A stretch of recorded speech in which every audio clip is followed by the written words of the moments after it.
Actually, I'll start with one that I wasn't going to read, but I thought maybe it would be fitting just because those in the poetry world are probably aware of the fact that Parnassus, which was founded by Herbert Leibowitz in 1973, I think, is that correct? Is now has stopped. This was actually my first published poem that Herbert Leibowitz had kindly picked up, I think 15 years ago. So this is Nothing to be Done. It's a Curtis sonnet for those of you who are familiar with that form from Jared Manley Hopkins. Nothing to be done. Hearing that A flat was out of tune, I exposed the strings of my piano after practicing this afternoon. There is nothing to be done about it, I called the tuner. But first behind the bow I found a hair, yours honey brown, the ends split. I wrapped that hair in tissue paper, saved it between two sheets, one marked largo, one allegro. These days are scored just so. Don't tell me that it's over. I know. All right, the next one. So this is going to be all sonnets. So I feel really boring. The book is the book now. Use that violently. The book is not all sonnets. I just thought, well, I needed a theme for the evening. People sometimes ask me where the title of this book came from. It's an old Yiddish proverb. You'll have to buy the book to find out now. Anyway, this is the title poem, which was in, Daniel had mentioned Piano Review. It was in Piano Review, I think, three years ago. Is the sight of a goose going barefoot. Satisfied by the enormous condescension of posterity and the iron logic of predestination, you could blot out time, could make abjection be but pose of covetousness. They repel me. But the time of abjection is double, now oblivion and veiled infinity, now chock-a-block with toe-curling sentiment, flotsam and jetsam of railway stations. It will all end in tears, me brisk bracing and irreverent, you goose gone barefoot on the Via Media, martyr's grin worn ear to ear, grieving the loss of your mania. And so that's that done. Great, so yeah, that's the book. And yeah, it's 50% off is the, if you want a copy, there's plenty. So now that I'm a new thing that, and Daniel had mentioned a libretto, I've been working with a composer, back in England, contemporary composer, on a libretto and also some settings of some chamber music. And so this bit I'm going to share with you is not yet out. It is coming out in the Antigonish Review in a few months. It's called Märchenbilder, for those of you who are familiar with that term. It was written in 1851 by Schumann. And Märchenbilder translates approximately sort of fairy tale pictures, I guess, fairy tale pictures. It's not quite clear what Schumann actually meant, because there's no discernible. For somebody who was so literary, he left very little actual literature about a lot that went on in this particular period of his life. And of course, he died at the young age of 46. The sort of conjecture about this is that what Schumann was trying to do was sort of reconcile what for him were these two personae he had cultivated as a youth.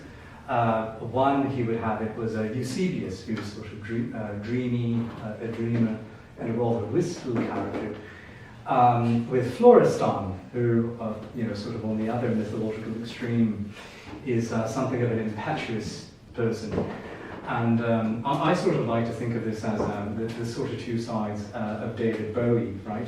This sort of, with Ziggy Stardust, this sort of balladeering sort of type being resolved with this more sort of impetuous and full throttle sort of persona. So with that being said, I'm just going to read and translate the four movement names, just so that I can actually just read the four sonnets in this sequence without tripping over the Germans. So the first movement is nicht schnell, which is not fast. The second is lebhaft, which is lively. The third is rasch, which I suppose we could say is quickly, but has an element of rashness to it. And the fourth is langsam mit melancholischem Ausdruck, which would be, I guess, slowly with a melancholic air, or melancholy something or other. The fourth is actually, if you've listened to the actual composition for piano and viola or violin, as it's more often done today, is actually rather in the form of a lullaby. So we'll see if this succeeds. If not, just buy more drinks. All right, so here it is, Märchenbilder. 1, nicht schnell. One house is full of boxes, cut, strung flat, which were moved out of a former flat, the address of which is where I get my mail. The other house, I don't believe there are more than 2, abuts the stop where I build the rail from Walthamstow to Russell Square. Another flat, I don't believe there can be more than 3 or 5, isn't far from the spree and sprawl of mustard hues of Aldgate East. So many houses, so much detritus. At least I have my grandfather's valise, the one thing I inherited when the police found me at the Philathletic ground and informed me that to my name was not a pound. 2, lebhaft. An enameled camping pot and a camping stove suffices for a kitchen. Wherever are those boxes? When the diplomatic car collected me at Grove, I hadn't time to pack them. I left the job to James, as one does. One can live with one hob. I learned long afterward that James had left for Wadham. A decade on, bereft of yawns, he'd leave some shore of Greece for a swim, and die. The word suddenly, after died, in the papers did console. What whim! So we quick boys slow to die infanticized, his last act was not unlike perhaps his Ursine claim that Prometheus bound was Aeschylean. 3, rasch. Here is where the trail of boxes leads. Here is aptly called the junction triangle. Here is where my silver-smithing lathe speeds over annual steel and cracks my clubbed thumbnail. The first to correlate antiema with clubbed digits was Hippocrates, not a pound, but so many miscellanea, so many stuck gibbous degrees.